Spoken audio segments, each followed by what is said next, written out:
Dans l'épisode d'aujourd'hui, je te propose de découvrir 2 outils qui vont t'aider à mesurer, expérimenter ton Ikigai. Et j'espère qu'à travers ces 2 outils, tu vas justement mieux comprendre ce qui se cache derrière cette belle philosophie de vie.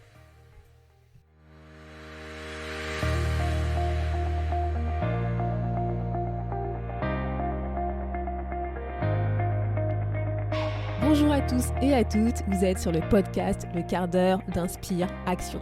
Moi c'est Wefa, votre coach en transformation de vie.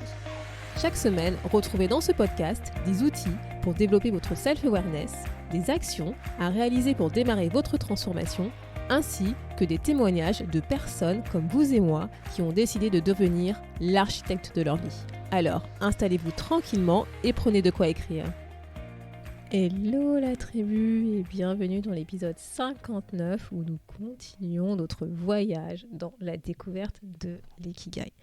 Donc la semaine dernière, je t'ai présenté les 5 piliers de l'Ikigai qui te permettent justement de mieux comprendre, de mieux appréhender justement ce qui se cache derrière l'Ikigai, cette philosophie de vie. Donc, si jamais tu débarques directement dans cet épisode et que tu ne sais pas quels sont les 5 piliers fondateurs de l'Ikigai, je t'invite à aller écouter l'épisode 58 pour en savoir plus. Et aujourd'hui, ce que je vais faire dans cet épisode, en fait, je vais te proposer de découvrir un outil en fait, pour mesurer ton Ikigai et comment est-ce que tu peux expérimenter au quotidien ton Ikigai. En fait, l'idée, c'est de partager avec toi, différentes pistes, en fait, pour que tu puisses comprendre ce qui se cache derrière cette philosophie de vie, de comment, grâce à l'Ikigai, tu peux développer une meilleure connaissance de qui tu es, de ce qui fait sens pour toi dans ta vie, et de ce que tu veux vraiment accomplir, et ce qui te donne cette flamme, en fait, cette énergie, cette énergie de te lever le matin, qui te motive, en fait, à avancer. Donc en fait, dans cet épisode, je vais te présenter en réalité 2 outils. Et ces 2 outils, en fait, je les ai découverts tout simplement quand je faisais mes recherches justement sur l'Ikigai pour essayer de mieux comprendre cette notion. Je crois que je t'en avais déjà parlé dans l'épisode 57, mais tu vois, je suis tombée sur un site internet qui s'appelle Ikigai Tribe, et pour le coup qui porte son nom, la tribu d'Ikigai. Et je l'ai découvert il y a à peu près 1 an. Et ça m'a permis vraiment de redécouvrir l'Ikigai tel que moi, en fait, En fait, je suis en accord, en fait, avec la manière dont l'Ikigai, dont ce site présente l'Ikigai. En fait, ça résonne complètement en moi, ça me parle complètement. Donc, je vais te présenter le premier outil, sans plus attendre, qui s'appelle The Ikigai 9, donc l'Ikigai 9. C'est un outil en gros psychométrique qui a été développé par des Japonais pour essayer justement d'évaluer en fait, alors je sais pas si on peut dire notre niveau d'Ikigai, mais en tout cas dans la manière dont on vit l'Ikigai au quotidien. Donc si jamais ça t'intéresse, je sais pas, de creuser un peu plus justement cet outil, je te mettrai toutes les références dans l'article que tu pourras trouver à l'adresse wefabagidi.com/podcast-59. Voilà, donc comme je te disais, en fait, cet outil, l'Ikigai 9, c'est en fait un outil qui est composé de 9 items qui va mesurer en fait ton niveau d'Ikigai, ta raison d'être, à travers 3 dimensions.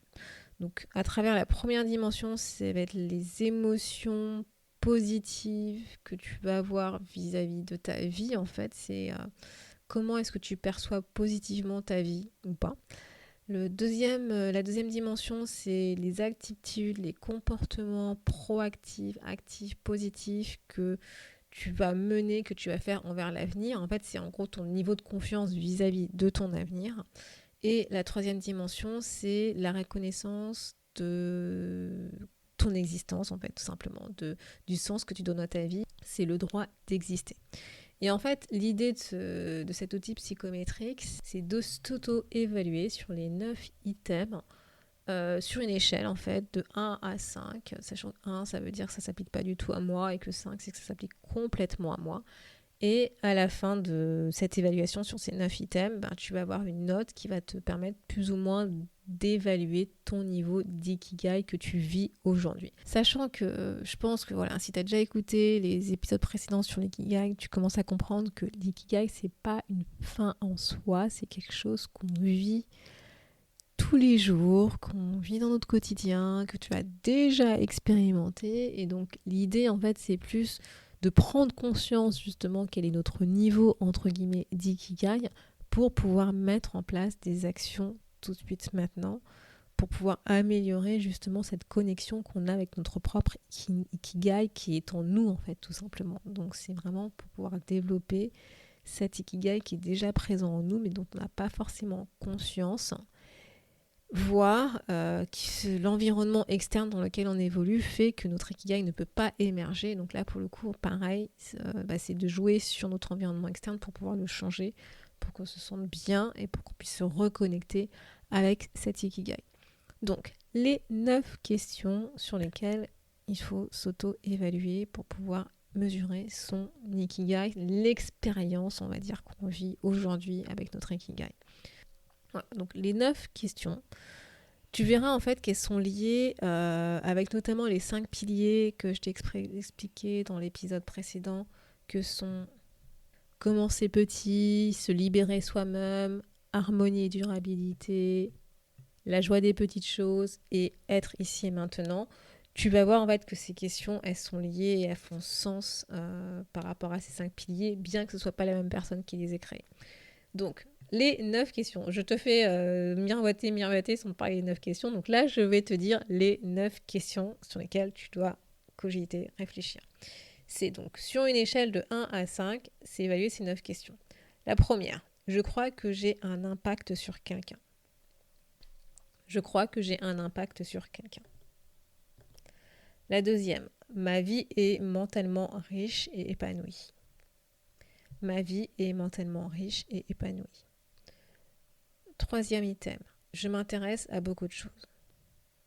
Je m'intéresse à beaucoup de choses. Quatrième item, je sens que je contribue à quelqu'un ou à la société. Je contribue à quelque chose de plus grand que moi. Voilà, je sens que je contribue à quelqu'un ou à la société, que je contribue à quelque chose de plus grand que moi. Cinquième item, je voudrais me développer. Je voudrais me développer, apprendre. Sixième item, je me sens souvent heureux. Je me sens souvent heureuse. Septième item, je pense que quelque chose ou quelqu'un a besoin de mon existence. Je pense que quelque chose ou quelqu'un a besoin de mon existence. Huitième item, je voudrais apprendre quelque chose de nouveau ou commencer quelque chose de nouveau. Je voudrais apprendre quelque chose de nouveau ou je voudrais commencer quelque chose de nouveau. Et le dernier item, le 9e, j'ai de la place dans mon esprit.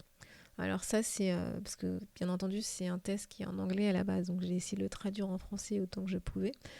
Et j'ai de la place dans mon esprit, c'est l'idée, donc j'ai une stabilité mentale, j'ai de la place pour penser à la vie, j'ai de la place pour considérer les autres,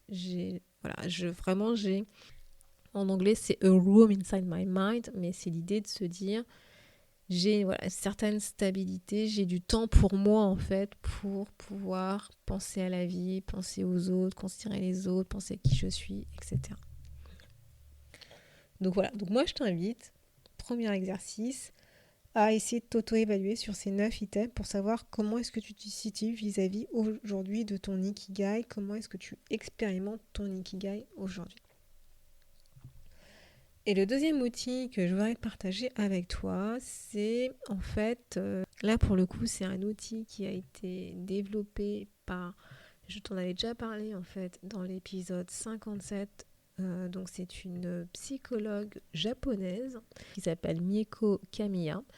Et en fait, elle a aussi essayé d'identifier en fait quels étaient les 7 besoins qui nous permettent d'expérimenter notre ikigai dans notre quotidien, de le ressentir, de le faire émerger.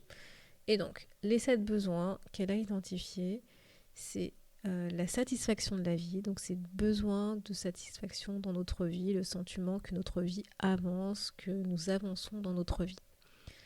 Le deuxième besoin, c'est le besoin de changement et de croissance, dans le sens, c'est le besoin, en fait c'est pour ne pas stagner en fait dans notre vie, c'est le besoin de rechercher à grandir, à apprendre, à se développer, à changer en fait. Mais à évoluer en fait dans ce sens-là, changer dans le sens évoluer, grandir.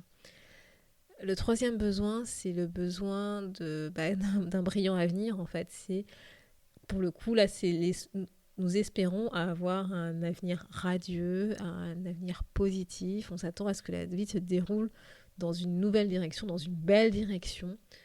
Voilà, c'est le côté plutôt optimisme de la vie.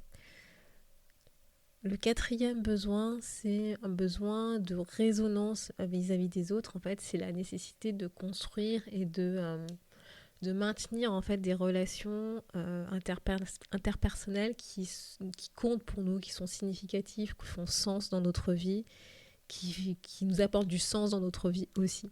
Ensuite, le cinquième besoin, c'est le besoin de liberté. Voilà, c'est le besoin d'autonomie dans notre vie, de sentir qu'on a une certaine liberté malgré les contraintes qu'on peut avoir autour de nous, malgré les contraintes de la vie, c'est d'avoir ce sentiment qu'on contrôle quand même quelque chose, qu'on a une certaine liberté, autonomie dans ce qu'on peut faire dans notre vie.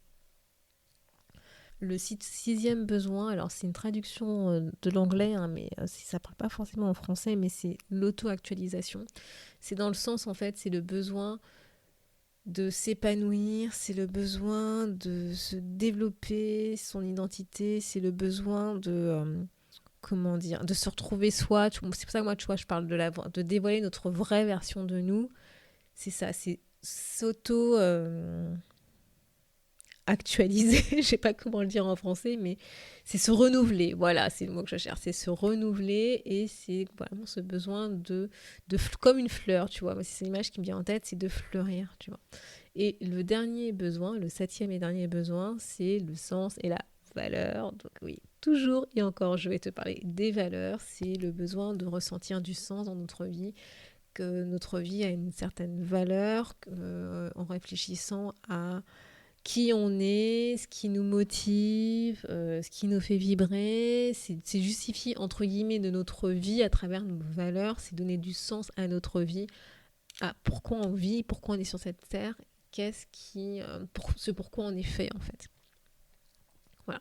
Et l'idée en fait, c'est une fois que tu as connaissance de ces 7 besoins, justement, qui est satisfaction de la vie, changement et développement, un brillant avenir, résonance, liberté, auto-actualisation, sens et valeurs, c'est en fait comment est-ce que tu peux satisfaire dans ton quotidien ces besoins. C'est quels sont les petits pas, tu vois, on revient au pilier de l'ikigai, c'est comment est-ce que tu peux faire, quels sont les petits pas que tu peux faire pour pouvoir répondre à ces besoins qui vont te permettre en fait d'expérimenter ton ikigai, de te reconnecter avec ton ikigai. Et comme tu peux le voir, en fait, vraiment, cette notion d'ikigai, c'est de réfléchir sur sa vie, mais tu vois, c'est pas un but en soi, en fait, d'atteindre l'ikigai, c'est juste, ça fait partie de notre vie, ça fait partie de notre quotidien, ça fait partie de ces instants de flow qu'on peut expérimenter sur des grandes expériences de vie, comme des expériences de vie toutes simples.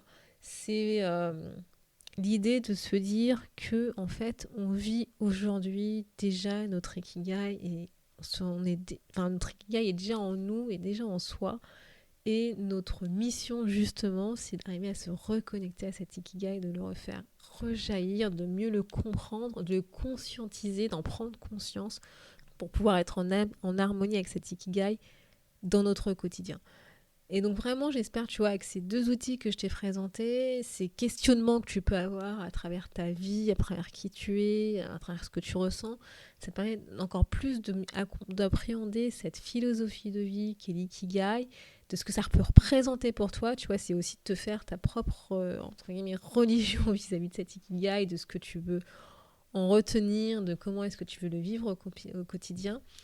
Et c'est vrai que c'est pas forcément évident à expliquer, à vivre, parce que c'est issu notamment d'une culture qui est différente de la nôtre, c'est issu de la culture japonaise qui n'est pas forcément la même que la culture occidentale dans laquelle, en tout cas, moi, je vis. Mais tu vois, c'est cette idée vraiment de prends pas la tête, c'est quelque chose de simple, c'est quelque chose d'épuré, c'est quelque chose de pas complexe, c'est vraiment de se reconnecter avec ces petits instants qui font que nous avons envie de vivre en fait, qui font ce qui nous motive, ce qui nous donne cette flamme en fait à l'intérieur de nous.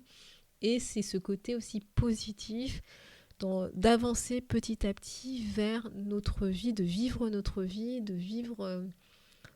d'avancer vers nos objectifs de vie, vers une version de nous qui est déjà là, mais qu'on ose montrer, qu'on ose dévoiler, qu'on ose vivre dans notre quotidien sans porter un masque en société, en étant tout simplement qui on est.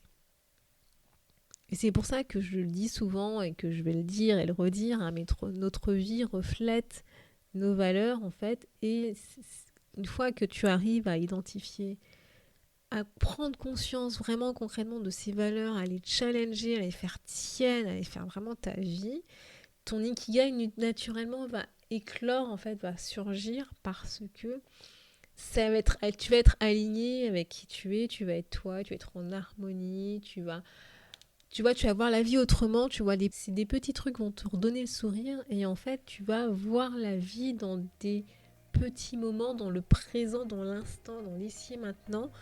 Et tu vas être moins dans la projection du futur, tu vois, d'en vivre dans un futur qui n'existe pas en fait. L'idée de l'ikigai, c'est vraiment aussi, tu as aussi cette notion de vie maintenant, profite maintenant, sois toi aujourd'hui, maintenant, dévoile qui tu es aujourd'hui et maintenant.